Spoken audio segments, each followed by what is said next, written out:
Hey brothers, on this installment of Fix Diaries, we're going to be taking a look through all the changes that have been made to both Infected City 2 and Hopeless. As usual, these changes are made by a community of people not affiliated with the original authors and are made to enhance the versus experience for our server. Let's begin with all the changes made to Infected City 2. On the first chapter of Infected City 2, the only change that we made is to add tier 1 weapons in the safe room. Otherwise, this map would frustrate players in a manner that doesn't take their skill into account. On the second chapter, we've yet again added tier 1s back into the safe room, as for some reason they don't spawn there. We've also decreased the amount of static zombie spawns, as this leads to infinite hordes and massively decreased FPS and worse ping, and can even cause the game to crash due to the engine of Left 4 Dead 2 not being able to handle that many common infected. Now, the zombies spawn through the director, and the ending of this map has a panic event that's entirely handled by the director, which will result in no frame drops and, well, I can't really guarantee that. It's not complete utter bullshit to slog through at least, that's for sure. On the third chapter, we've made some big changes. We've added an M16 and extra Spas Shotgun in the safe room, as this map for whatever reason has a tendency to spawn only one tier 1 and one tier 2 sometimes. It's kind of inconsistent, so we decided to make it fully consistent on that part. We've now fixed the gap on this bridge with a fence gate to reduce frustration, and also added guardrails on the side, meaning that it's hard to ledge someone with a smoker, but jockeys and collaterals with chargers are still effective. Up ahead, we've added more guardrails at this specific platform before you enter the building, making it hard to get a dead charge off, but it's still plausible to still, of course, get a dead charge. You just need good enough planning and skill.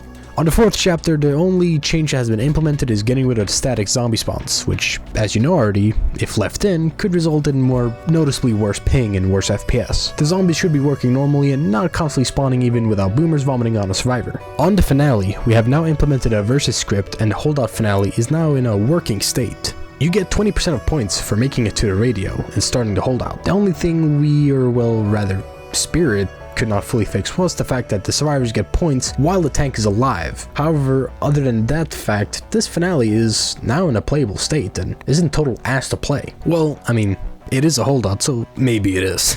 The only other change that was implemented was yet again removing the static zombie spawns. You already know what this does, so I'm not going to explain it, and rather, let's move on to all the changes made in Hopeless. On the first chapter of Hopeless, most of the invisible walls outside have been removed. It's not perfect, especially inside the train station, as we didn't bother removing all the clip brushes there, but it should be good enough and hopefully will no longer frustrate players. We've also added cars outside and made the original path longer to give infected a higher chance of good hits. This change might be reverted in the near future though, depending on how well it plays out in future versus games. On the second chapter, yet again, most of the invisible walls outside have been removed, with the indoor clip brushes being mostly the same. We've also added some more cars outside, and inside this hotel we've blocked off some windows to prevent survivors from being jockeyed into a kill trigger that kills them instantly, regardless of height. You can fall a total of 2 feet and die to this trigger, so we think this is a good change. And as for the finale, can you guess what we removed? Yeah, it's most of the invisible walls yet again, making flying as an infected ghost more cathartic. I also replaced some of the clip brushes with player clips, which, if you don't know, player clips allow infected to phase through them but acts as an invisible wall to the survivors. Another change that was implemented was that the holdout area now has a small platform up top to enable better infected spawning and, well, in general, just better infected attacks. Hopefully, at least. And that, my brothers, was all the changes made in both Infected City 2 and Hopeless. Our hope is that this will lead to a more engaging and better versus experience in the future. So other than that, boys, have fun and keep throwing, you absolute deadweights.